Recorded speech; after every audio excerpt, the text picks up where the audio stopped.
Question, when did you want to do YouTube and is there a story behind it? I was always looking up to like certain YouTubers. Like there was this one blonde girl, I think her name's like Pink Sparkles or something. Trisha Paytas, Jeffree Star, and Jeffree Star was a little bit later, but like people like Pink Sparkles and Trisha Paytas, excuse me, I was looking at previously because as I said, I was making cute kawaii videos, Hello Kitty collections, and those two females are like the blonde, bimbo, average, so they both had videos on their channel, Hello Kitty collections, and that opened me up to expanding myself as a YouTube channel and just seeing like there's more than that. And also even on top of that, me mentioning my best friend Sarah from elementary, like we made YouTube videos together. When we got our first pair of contact lenses, we made our reactions. We were super into PewDiePie at that time. That was probably like grade 6, so I was like 13, so we made video game reactions. Basically just like seeing people do what they wanted to do on YouTube and be themselves is what inspired me to do YouTube, and I just did it. I just went right the fuck for it, and I hope I can find one of my old videos where I'm like playing with squishies that I can show you guys. Like, I came far, and ew, don't look at my arm fat. Anyways, what else? Is that X from your video in June still being a fucking weirdo? I feel like if you ever have a stalker, social media or in real life, make light of it. Because when I made the video about how he was stalking me, he totally backed off. Like, no more pictures of my apartment, nothing like that. But probably like 2 or 3 months ago, maybe 4 months ago when I was still working, he actually did message me again. And of course, I blocked it. And I know he still watches me on some things and tries to screenshot my posts to find out where I am. But it's like, if you're a man and you have to try and get money that desperately from a girl, you should figure yourself out too. And I know a big part of it is that he just wants to still have access to me, and that's not gonna happen. He's toxic. I rode in a car with him and I almost put my freedom in danger because he's driving some fucking cracked out ass car from one of his niggas. Like, that's not even your car. Get a life. Anyways, that guy put me through bare bullshit, so it's over. How old were you when you first got drunk and high? When I first got like high, I was probably like 12 or 13, maybe even younger. Me and my friends in elementary just smoked a quick roach. My friends were acting so high, but like I was actually high. Like I remember going back home to my grandma's, getting in the shower, and there was this green apple soap, and I actually tried to taste the soap in the shower. As for getting drunk, I don't remember like the first time I got drunk, but I actually think it was this one time in grade 10. It was like the first big party I went to. I was living in Whitby at the time. I lived in Whitby for a little bit. So anyways, I think it was like grade 10, grade 9. This like really rich brown girl decided to have a party. And she had the party. We all went to her house, whatever. Her house got fucked. Like, her house got fucked. All that for some clout in high school, baby. But anyways, so there was a point where I was like drunk, and I knew I was drunk. I had never felt drunk before because the cops ended up coming and everyone ran. There was a couple guys, because I was in like that stoner squad that like we decided to meet up after we were hiding. But the police came and it was me and like a bunch of other girls ran up the stairs. We went in the girl's fucking parents' bedroom. There's a couple bitches hiding under their bed. There's a couple bitches in the bed with the covers over our heads, and there's a couple bitches in the closet. And these white girls are all like, oh my God, and I'm like, shut the fuck up. Like, seriously, shut the fuck up. And the cops didn't even end up checking that room, but let's just say I was fucked that night. That was probably my first drunk night. Serious. How far are you on your spiritual journey, and do you think you almost done or just begun? I think I've just begun.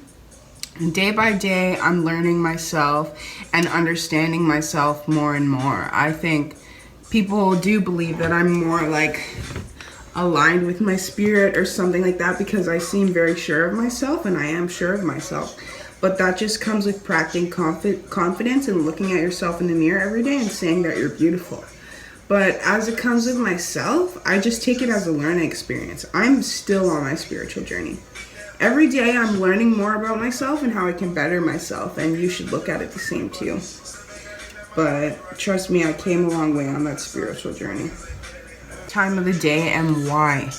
My favorite time of the day would either have to be midday, because that's the point that like you're doing everything that you need to do and like there's nice lighting outside, it's a whole vibe. Or either maybe like from the hours of 12 to 3 a.m. I'm a night owl. I just sometimes I have hard times getting motivated during the day, and nighttime is my vibe. So let's see. Let's answer this question. Do you find sometimes because you're a mix, you feel a little lost in which race you fit in, and how do you deal with that confusion? I feel like all of my life, like one time I saw one of these quotes, it was like, I'm too white for the white people and like not black enough for the black people. Like I feel that a lot, and there's a lot of like black girls that I've tried to connect with, and like obviously I'm also a black female, but the thing is like colorism really exists in our community. Like we're all the same. I don't view even though I'm mixed with other things, I view myself as a black woman. So I'm like, we're all the same, but I feel like sometimes there's some people who dislike me because of my color, like because I'm mixed. And that actually does bother me, because it's like they won't let me fit in with this side, but then on that side I can't fit in with that side. And then on this side, like if I'm friends with a lot of white people, a lot of darker girls are talking shit about me, but it's like I'm trying to be friends with you guys, but you won't accept me because I'm in the middle.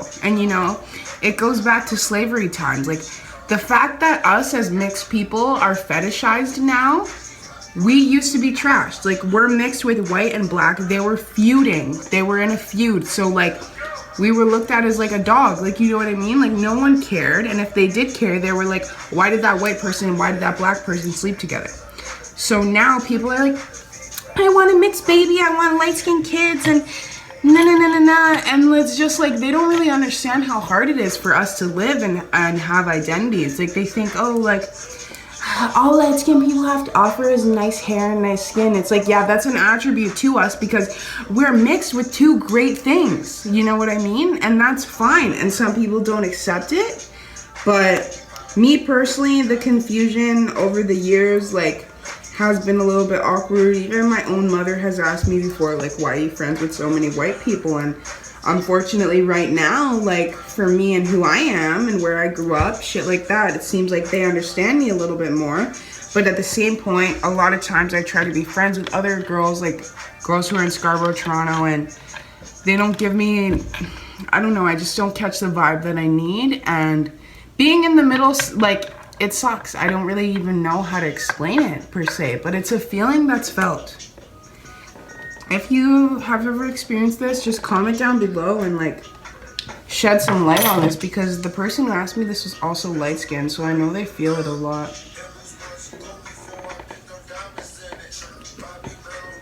Next question. What's the strangest experience you've had on a date with someone?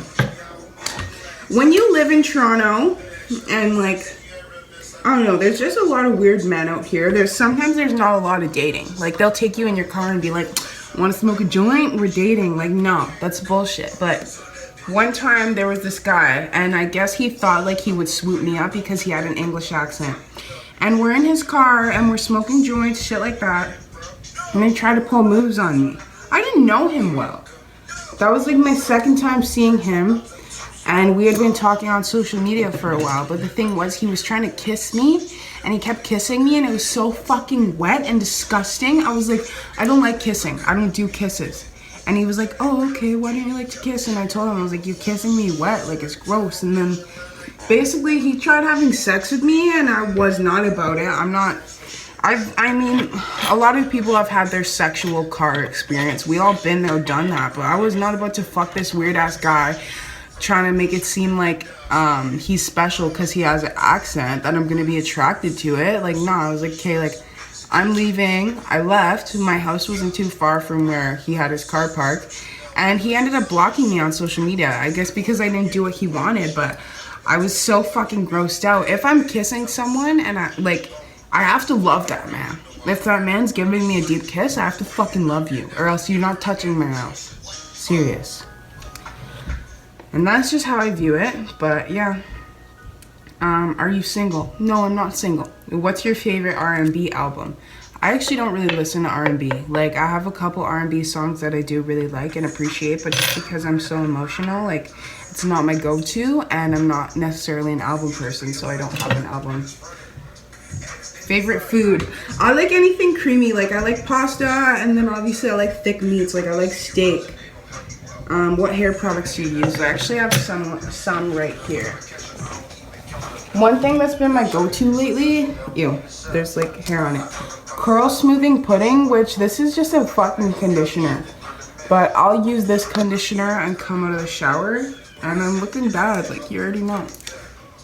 But anyways, keep it iconic, guys. Stay iconic, and